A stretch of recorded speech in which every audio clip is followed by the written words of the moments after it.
Hello everyone, welcome back to the true NAS complete course. Last video में हमने true एनएएस install किया था, basic configuration की थी, स्टोरेज पूल क्रिएट किया था और ये भी समझा था कि अगर फ्यूचर में कोई डिस्क फेल हो जाए तो ट्रू NAS हमारे डेटा को कैसे प्रोटेक्ट करता है।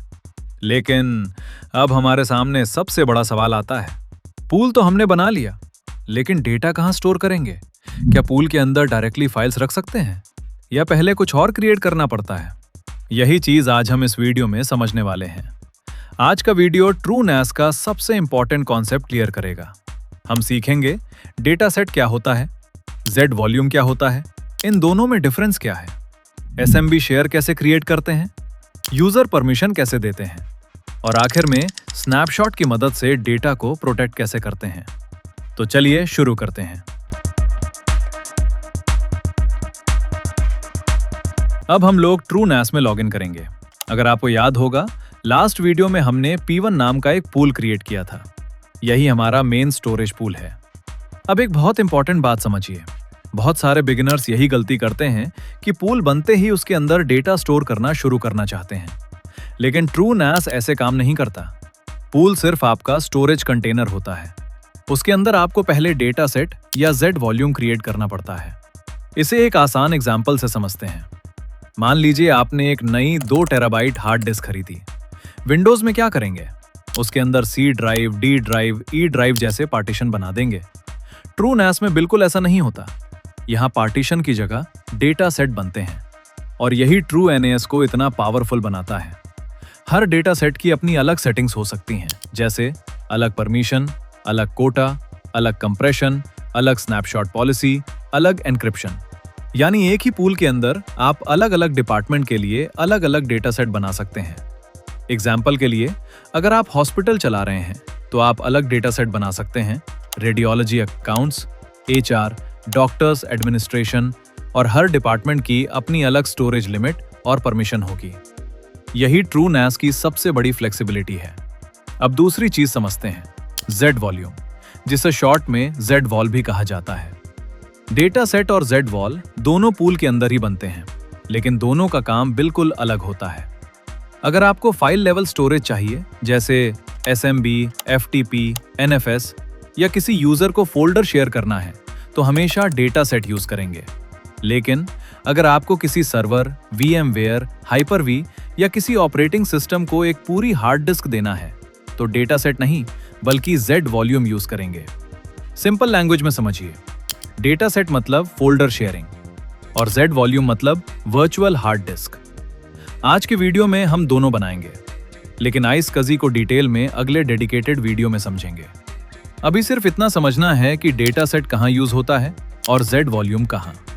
अब चलते हैं प्रैक्टिकली। हमारा पूल पहले से बना हुआ है। इसके अंदर सबसे पहले एक नया डेटा सेट क्रिएट करेंगे। डेटा सेट का नाम मैं रख रहा हूं विंडोज शेयर, और क्योंकि ये data set Windows file sharing के लिए यूज होगा, तो डेटा प्रीसेट में हम SMB सेलेक्ट करेंगे। प्रीसेट चूज करने का फायदा ये है कि ट्रू NAS ऑटोमेटिकली उस डेटा सेट के लिए रिकमेंडेड सेटिंग्स अप्लाई कर देता है। अगर आपको लिनक्स के लिए डेटा सेट बनाना हो या जेनेरिक डेटा सेट बनाना हो, तो उसके लिए अलग प्रीसेट अवेलेबल होते हैं। अब यहाँ एडवांस्ड ऑप्शंस भी हैं। इनमें से एक बहुत यूजफुल ऑप्शन है कोटा। कोटा का मतलब है इस डेटा सेट के लिए मैक्सिमम स्टोरेज लिमिट। एग्जाम्पल के लिए, अगर मैं अकाउंट्स डिपार्टमेंट को सिर्फ 10 गीगाबाइट स्टोरेज देना चाहता हूं, तो मैं यहां 10 गीगाबाइट कोटा लगा सकता हूं। इससे वो डिपार्टमेंट 10 गीगाबाइट से ज्यादा डेटा स्टोर नहीं कर पाएगा। मैं यहां डेमो के लिए 10 गीगाबाइट कोटा सेट कर रहा हूं और वार्निंग लेवल 80% रख रहा हूं। मतलब जैसे ही स्टोरेज 8 गीगाबाइट क्रॉस करेगी, ट्रू NAS हमें अलर्ट देना शुरू कर देगा। अब नीचे कुछ और ऑप्शंस भी हैं, जैसे कंप्रेशन डेडुप्लीकेशन केस सेंसिटिविटी और कई एडवांस सेटिंग्स। कंप्रेशन जनरली अच्छी चीज है क्योंकि इससे स्टोरेज सेव हो सकती है, लेकिन डीडुप्लीकेशन थोड़ा अलग फीचर है। डीडुप्लीकेशन डुप्लीकेट डेटा ब्लॉक्स को आइडेंटिफाई करता है और एक जैसी फाइल्स को बार बार स्टोर होने से रोकता है। लेकिन इस फीचर की एक कॉस्ट भी है।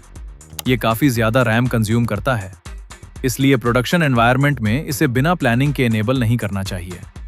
मैं अभी इसे डिफॉल्ट रहने देता हूं, बाकी सभी सेटिंग्स इनहेरिटेड रहने देंगे। और अब डेटा सेट क्रिएट करते हैं। अब आप देख सकते हैं हमारा Windows share data set successfully create हो चुका है। लेकिन अभी भी एक काम बाकी है।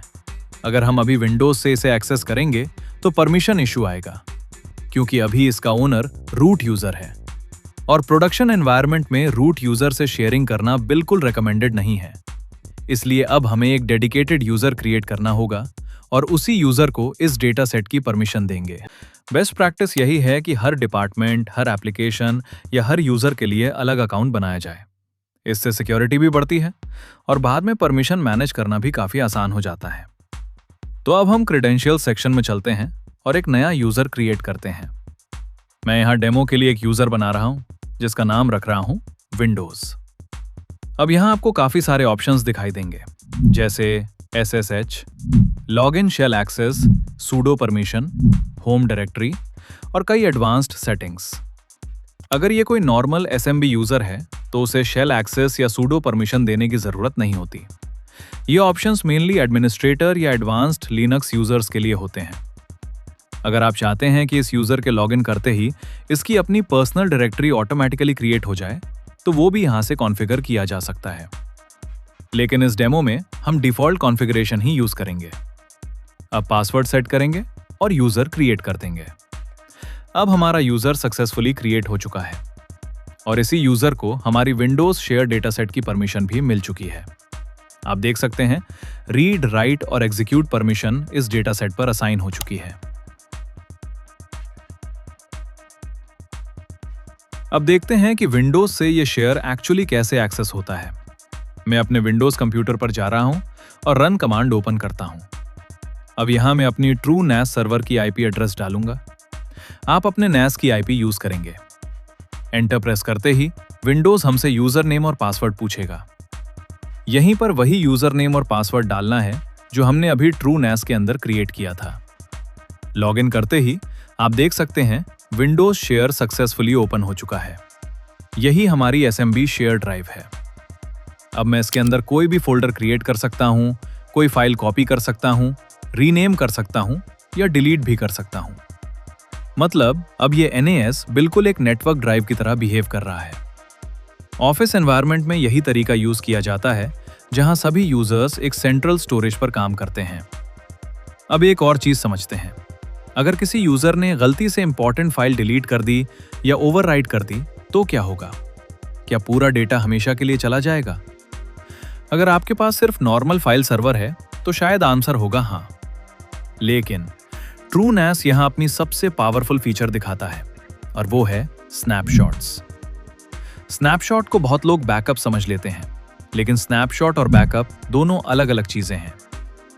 बैकअप में आपका डेटा दूसरी लोकेशन पर कॉपी होता है, जबकि स्नैपशॉट आपके डेटा सेट का एक पॉइंट इन टाइम रेफरेंस होता है।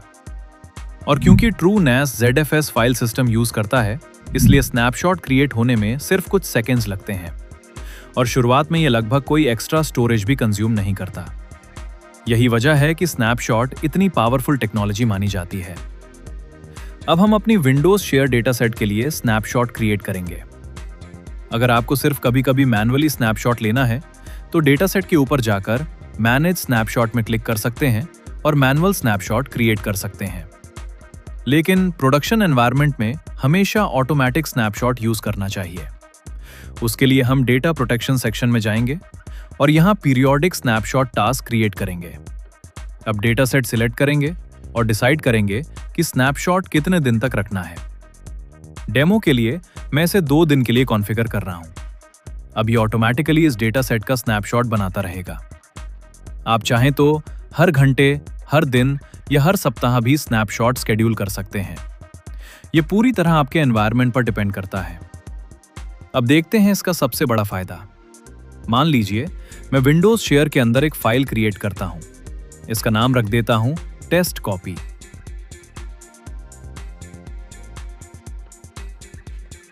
अब मैं इसका एक मैनुअल स्नैपशॉट ले लेता हूं।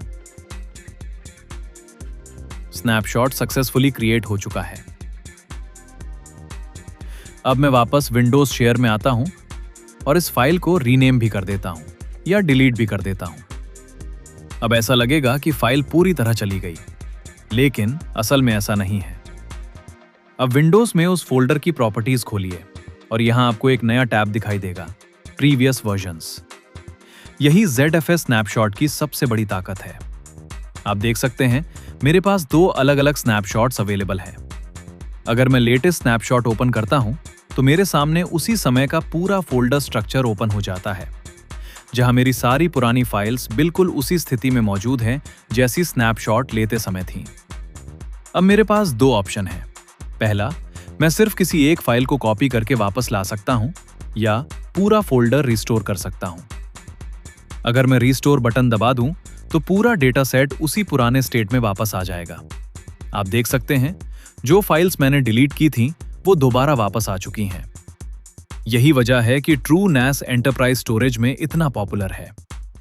अगर किसी यूजर से गलती हो जाए या रैनसमवेयर अटैक हो जाए तो स्नैपशॉट की मदद से डेटा रिकवरी काफी आसान हो जाती है। लेकिन एक बात हमेशा याद रखिए, स्नैपशॉट बैकअप का रिप्लेसमेंट नहीं है। अगर पूरा स्टोरेज सिस्टम ही खराब हो जाए तो स्नैपशॉट भी उसी स्टोरेज के अंदर रहेगा। इसलिए हमेशा स्नैपशॉट के साथ साथ प्रॉपर बैकअप और रेप्लिकेशन स्ट्रैटेजी भी रखनी चाहिए। और हम इस कोर्स में आगे चलकर बैकअप और रेप्लिकेशन दोनों को डिटेल में सीखेंगे। अब तक हमने एक डेटा सेट बनाया, SMB शेयर क्रिएट किया, यूजर परमिशंस दी और स्नैपशॉट की मदद से डेटा प्रोटेक्शन भी देख लिया।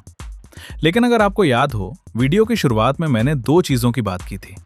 पहली थी डेटा सेट और दूसरी थी Z वॉल्यूम या Z वॉल। डेटा सेट क्या होता है अब तक आप समझ चुके हैं, लेकिन अब सवाल आता है Z वॉल्यूम आखिर होता क्या है।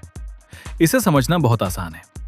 अगर आपको किसी यूजर को फोल्डर शेयर करना है तो आप डेटा सेट बनाते हैं, लेकिन अगर आपको किसी दूसरे सर्वर को पूरी की पूरी हार्ड डिस्क देनी हो तो डेटा सेट काम नहीं आएगा। उस सिचुएशन में हमें Z वॉल्यूम क्रिएट करना पड़ता है। सिंपल लैंग्वेज में समझिए, डेटा सेट एक फाइल लेवल स्टोरेज है, जबकि Z वॉल्यूम एक ब्लॉक लेवल स्टोरेज है। अगर आपको ये डिफरेंस अभी पूरी तरह समझ नहीं आ रहा तो कोई बात नहीं, बस इतना याद रखिए, डेटा सेट बराबर फोल्डर शेयरिंग, Z वॉल्यूम बराबर वर्चुअल हार्ड डिस्क। यही दोनों का सबसे बड़ा डिफरेंस है। अब हम इसका प्रैक्टिकल डेमो देखते हैं। हम अपने पूल के अंदर वापस आते हैं और इस बार डेटा सेट नहीं बल्कि ऐड Z वॉल सिलेक्ट करेंगे। मैं इसका नाम रख रहा हूं टेस्ट ISCSI। अब यहां हमें इसकी साइज देनी है। डेमो के लिए मैं 10 GB रख रहा हूं और सेव कर देता हूं। अब आप देख सकते हैं हमारे पूल के अंदर एक नया ऑब्जेक्ट क्रिएट हो गया है। अगर ध्यान से देखेंगे तो इसका आइकन भी डेटा सेट से अलग है। यही हमें बताता है कि ये एक Z वॉल्यूम है, कोई सामान्य डेटा सेट नहीं। अब इस Z वॉल्यूम को विंडोज तक पहुंचाने के लिए हमें एक प्रोटोकॉल की जरूरत होगी। उस प्रोटोकॉल का नाम है ISCSI। ISCSI का पूरा नाम है internet small computer system interface. ये एक ऐसा प्रोटोकॉल है जो नेटवर्क के ऊपर ब्लॉक स्टोरेज प्रोवाइड करता है। मतलब रिमोट स्टोरेज को विंडोज बिल्कुल लोकल हार्ड डिस्क की तरह देखता है।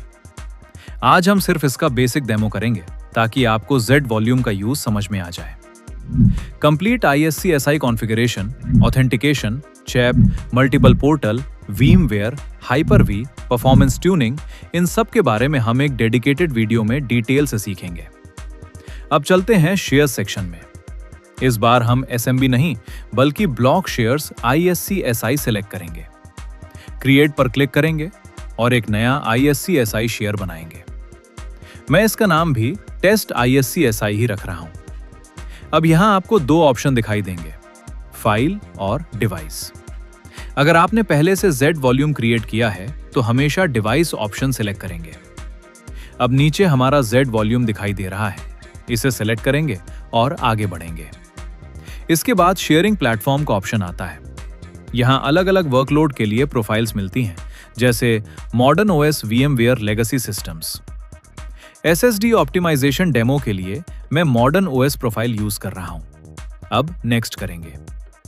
अगर आपके सर्वर में मल्टीपल नेटवर्क कार्ड्स हैं तो आप अलग अलग पोर्टल क्रिएट करके अलग अलग नेटवर्क इंटरफेस पर ISCSI पब्लिश कर सकते हैं।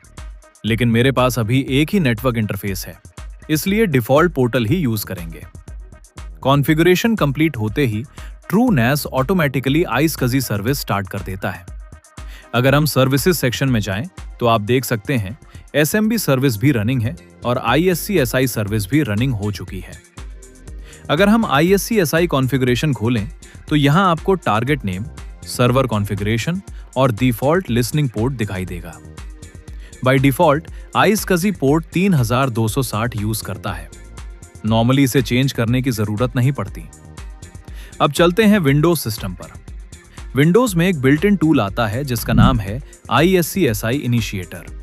इसे ओपन करेंगे और टारगेट सर्वर की IP एड्रेस डालेंगे। क्विक कनेक्ट पर क्लिक करेंगे। अब आप देख सकते हैं हमारा टारगेट सक्सेसफुली कनेक्ट हो चुका है। लेकिन अभी ये माई कंप्यूटर में दिखाई नहीं देगा, क्योंकि विंडोज के लिए ये एक बिल्कुल नई हार्ड डिस्क है। इसे पहले इनिशियलाइज करना पड़ेगा। अब हम डिस्क मैनेजमेंट ओपन करेंगे और यहां देखिए एक नई 10 गीगाबाइट डिस्क दिखाई दे रही है। याद रखिए, विंडोज को यह नहीं पता कि यह स्टोरेज नेटवर्क से आ रही है। विंडोज इसे बिल्कुल एक फिजिकल हार्ड डिस्क की तरह देख रहा है। यही ISCSI की सबसे बड़ी खासियत है। अब इस डिस्क को GPT में इनिशियलाइज करेंगे, न्यू सिंपल वॉल्यूम बनाएंगे, ड्राइव लेटर असाइन करेंगे और NTFS फॉर्मेट कर देंगे। फॉर्मेटिंग कंप्लीट होते ही अगर हम दिस PC खोलें तो हमारे पास एक नई ड्राइव दिखाई दे रही है। अब आप इसके अंदर फोल्डर बना सकते हैं, फाइल्स कॉपी कर सकते हैं और इसे बिल्कुल लोकल डिस्क की तरह यूज कर सकते हैं। लेकिन असल में ये लोकल डिस्क नहीं है। ये पूरी ड्राइव TrueNAS के अंदर स्टोर्ड है और नेटवर्क के थ्रू विंडोज तक पहुंच रही है। यही ब्लॉक स्टोरेज कहलाता है। और यही वजह है कि VMware, Hyper-V, डेटाबेस सर्वर्स और एंटरप्राइज एप्लीकेशंस iSCSI स्टोरेज का इतना ज्यादा यूज करते हैं। तो दोस्तों, आज की वीडियो में हमने TrueNAS के दो सबसे महत्वपूर्ण स्टोरेज ऑब्जेक्ट्स को समझा, डेटा सेट और Z वॉल्यूम। अगले वीडियो में हम TrueNAS की कुछ और पावरफुल सर्विसेज सीखेंगे। अगर आपको ये वीडियो पसंद आया हो तो वीडियो को लाइक जरूर करें, चैनल को सब्सक्राइब करें और बेल आइकन दबाना मत भूलिए, ताकि इस कंप्लीट TrueNAS मास्टर क्लास का कोई भी पार्ट आप मिस ना करें। मैं मिलूंगा आपसे अगले वीडियो में। Till then take care and happy installation with installer Guru.